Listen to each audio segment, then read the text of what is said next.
Good morning বন্ধুরা, আমি মৌমিতা লাইফের খুঁটিনাটিতে আরও একটা নতুন দিনে তোমাদের অনেক অনেক স্বাগত। তো দেখতেই পাচ্ছ সকাল সকাল চলে এসেছি রান্নাঘরে। আজকে ভীষণ একটা তাড়া আছে, তো সময় একদমই নষ্ট না করে শুরু করে দিয়েছি সকালের ব্রেকফাস্টটা রেডি করতে। তো এই যে আজকে হবে হচ্ছে রুটি আর আলুর একটা ভুর্জি, মানে আলু দিয়ে ডিম দিয়ে পেঁয়াজ দিয়ে কাঁচা লঙ্কা বেশি করে দিয়ে একটা ভুর্জি টাইপের। তো চলো সেটাই করে নিই, কারণ আজকে আমার মেয়ের স্কুলে রেজিস্ট্রেশন আছে। আর মানে মেয়েদের রেজিস্ট্রেশন কমপ্লিট হয়ে গেছে, ওটা আবার গার্জিয়ান দিয়ে কি ভেরিফাই করতে হবে, তো সেই জন্য স্কুলে আজকে যেতে হবে। তো সেই জন্যই এত তাড়াহুড়ো। তো আজকে না আর চা খেতে বসে আর কি দুজনে বেশি গালগপ্প করিনি, একদম চাটা ফিনিশ করে তাড়াতাড়ি করে চলে এসেছি এই রুটি করতে। আর হ্যাঁ, রান্নাঘরে কিন্তু আমাদের প্রায় সেই সকালবেলা এই দুজনকে একসাথে দেখা যেতেই পারে। তো দেখতেই পাচ্ছ ওইদিকে আমি রুটি বেলে দিচ্ছি আর এদিকে কর্তামশাই রুটিটা সেঁকে নিচ্ছে। কারণ দেখো, রুটি হোক বা লুচি হোক বা পরোটা যাই হোক, একটু দুজনে মিলে করলে কি হয় জানো তো, একটু তাড়াতাড়ি হয়ে যায়। আর ওইদিকে দেখো ওই পাশে গ্যাসে কিন্তু আমি ভাতটাও বসিয়ে দিয়েছি। তো বুঝতেই পারছো যে আজকে আমার কতটা তাড়াহুড়ো রয়েছে, কারণ 12:30টার মধ্যে ওখানে পৌঁছাতে হবে, আর তার আগে আমাকে ঘরের সমস্ত কাজকর্মগুলো সেরে তারপরেই যেতে হবে।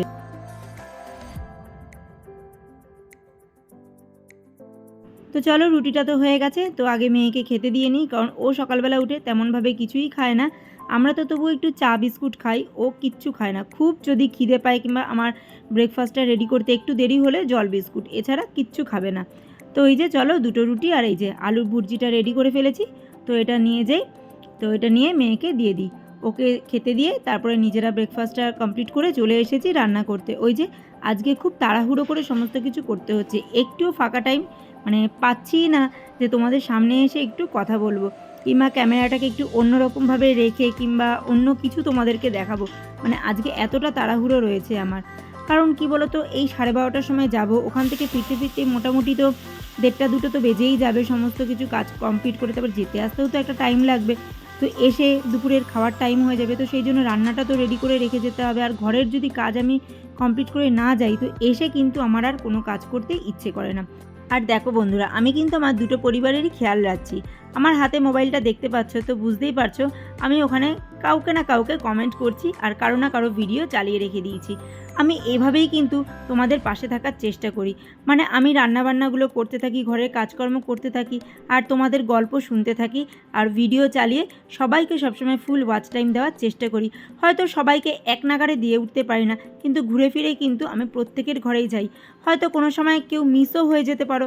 আসলে দেখো, পরপর যখন আমার কমেন্টগুলো পড়তে থাকে, তখন কমেন্ট বক্সের নিচে চলে গেলে হয়তো কোনো এক সময় আমি হয়তো স্কিপ করেও যেতে পারি। তো সেই জন্য হয়তো দু একজন আমার মানে মানে ফিডব্যাক দিতে হয়তো দেরিও হয়ে যেতে পারে। তো এমনটা যদি কারোর সাথে হয়ে থাকে, তো প্লিজ আমি আমার দিক দিয়ে তোমাদেরকে রিকোয়েস্ট করছি যে তোমরা অবশ্যই আমার কমিউনিটিতে এসে আমাকে একবার একটু জানাবে। দেখবে আমি সাথে সাথে তোমাদের কাছে যাওয়ার চেষ্টা করব। আর তোমরা মানে আমার যে ভিডিও, সেই ভিডিওতে এসে প্লিজ তোমরা এইভাবে কমেন্ট করো না। তাহলে কি হবে বলো তো, এতে তোমাদেরও কোনো কিছু লাভ হবে না, আমারও কোনো কিছু লাভ হবে না।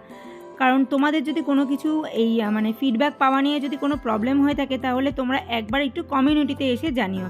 তো যাই হোক, ওইদিকে দেখো আজকে আমি ডাল সোয়াবিন করব, তো সেই জন্য আলুটা ওইদিকে ভাজা বসিয়ে দিয়েছি আর ওইদিকে মশলাটা থেতো করে নিয়েছি। আর যেহেতু তাড়াহুড়ো রয়েছে, তো সেই জন্য কি করেছি, এই মশলার মধ্যে যত শুকনো মশলা আছে সব দিয়ে একটা পেস্ট মতো করে নিয়েছি।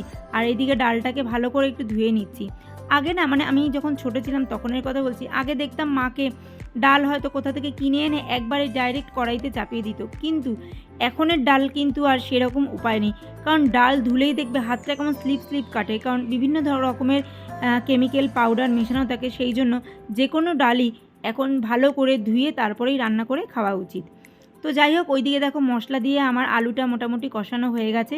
এইদিকে আমি অনেক আগেই সিদ্ধ করে রেখেছিলাম সয়াবিনটা, তো সেটাও এখানে দিয়ে দিলাম, দিয়ে এটাকে এবার ভালো করে নেড়ে চেড়ে নিচ্ছি। একটু ভালো করে কষিয়ে নিতে হবে। তারপরে ওই যে ডালটা আমি ধুয়ে রেখেছি, সেই ডালটাও কিন্তু আমি এর মধ্যে অ্যাড করে দেব, দিয়ে সমস্ত জিনিসটাকে একটু ভালো করে নাড়াচাড়া করে নিতে হবে। আর মশলা কী বলো তো, বেসিক যেগুলো মানে ধনে গুঁড়ো, জিরে গুঁড়ো, লঙ্কার গুঁড়ো, যেগুলো সাধারণত ডেইলি আমরা ইউজ করি, সেই সমস্তই রয়েছে। তো সেগুলো দিয়ে একটু ভালো করে নাড়াচাড়া করে যখন কষানোটা ভালো মতো হয়ে যাবে, তারপরে পরিমাণ মতো এতে জল ঢেলে দেবো। এই জিনিসটা না খেতে খুব সুন্দর হয়। আর নামানোর আগে একটু ঘি গরম মশলা দেবে, যার টেস্টটা আরও বেড়ে যাবে। আর তোমরা দেখবে আমি এইটা আজকে একটু মানে একটু ঝোল মতো নামিয়েছি। আসলে যেহেতু তাড়াহুড়ো রয়েছে আমার হাতে আর সময় নেই যে আমি ওটাকে আরও একটু টানাবো। যদি এটাকে একদম মাখা করে নামানো যায় না, তাহলে এটা রুটি কিংবা পরোটা দিয়ে খেতেও কিন্তু দারুণ লাগে।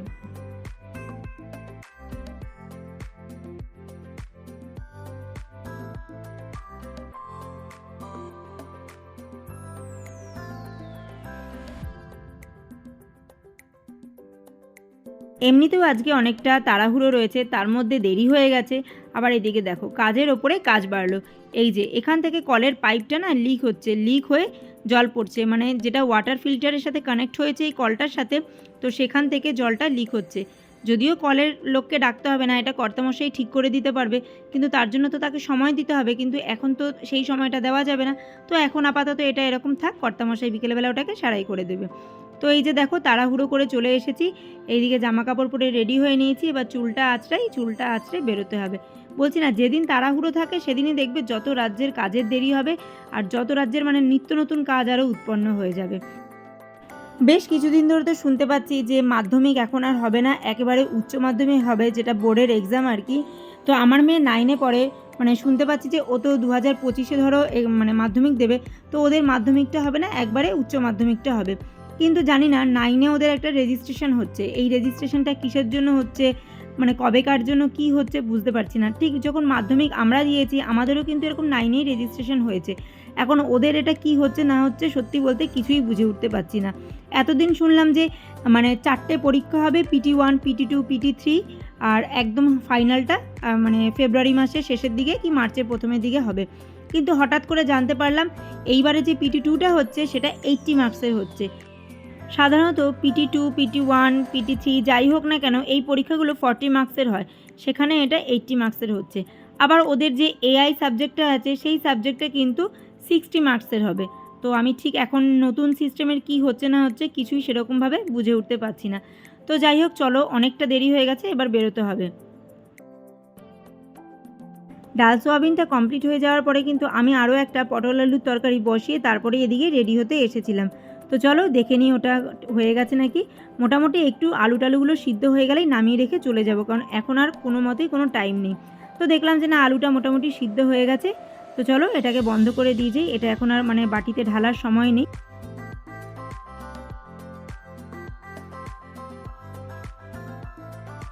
মোটামুটি ঘরের সমস্ত কাজকর্মগুলোই করে নিয়েছি, শুধু রান্নাঘরটা মোছা বাকি ছিল আর গ্যাসটা মুছিনি। আর বাদবাকি যা রেগুলার আমার কাজ সেগুলো হয়ে গেছিলো। আর ওই যে মেয়েকে একটু বলে দিয়ে যাচ্ছিলাম যে আমাদের যদি দেরি হয় আসতে, তুই বেড়ে টেড়ে খেয়ে নিস। তো চলো এই যে দুজনে মিলে বেরিয়ে পড়লাম।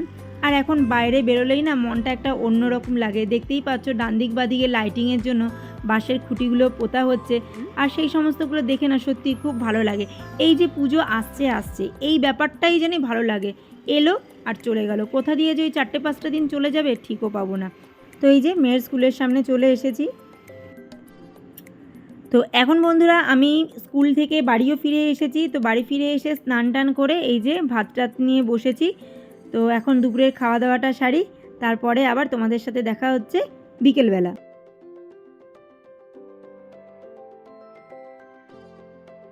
তো এই যে দুধটা এনেছে, চলো দুধটা জাল দিয়ে নিই। জাল দিয়ে ভেবেছিলাম আজকে একটু কফি করব, আর কেন করব তোমাদেরকে পরে দেখাচ্ছি। তো কি হয়েছে জানো, কফিটা একটু বেশি পড়ে গেছিলো না কেন কি হয়েছিল আমি বুঝলাম না, যে এই একই দুধ দিয়ে কফি করতে গেছিলাম কিন্তু কফিটা পুরো কেটে গেছিলো। আমার মনে হচ্ছে কফির মাত্রাটা বেশি পড়ে গেলে এমনটাই হতে পারে, নাকি কফির ডেটটা ওভার হয়ে গেছিলো। তো যাই হোক, কোনো কিছু হয়তো হবে। তো এই যে দেখো কফির বদলে চা করে নিয়ে আসলাম, আর আজকে ট্রেতে 3 কাপ চা দেখতে পাচ্ছ। কোনো অতিথি আসেনি, আমার ঘরের ম্যাডাম, সেই ম্যাডাম আজকে চা খাবে। তার কারণ হচ্ছে আজকে সন্ধ্যের থেকে ম্যাডামের খুব মাথা যন্ত্রণা করছে। ও সাধারণত চা খায় না, আমি ওকে আজকে জোর করলাম যে একটু চা খা, মাথাটা তাহলে ছাড়বে, এখন তো বড় হয়েছিস একটু খা। আসলে মানে কপালের এখানে 2-4টে ব্রণ উঠেছে, তারই ব্যথায় ওর ওরকম যন্ত্রণা করছে। তো বন্ধুরা চলো আজকের পর্ব এতটুকুই রাখছি, আবার দেখা হবে নতুন এক পর্ব নিয়ে। তোমরা সবাই ভালো থেকো, সুস্থ থেকো, সাবধানে থেকো। আর তোমরা যারা ভিডিও দেখছো অবশ্যই একটা লাইক করো, কমেন্ট করো, আর আমার ভিডিও যদি তোমাদের ভালো লেগে থাকে তো আমার পাশে থাকার জন্য চ্যানেলটাকে সাবস্ক্রাইব করে সাথে থেকে যেও।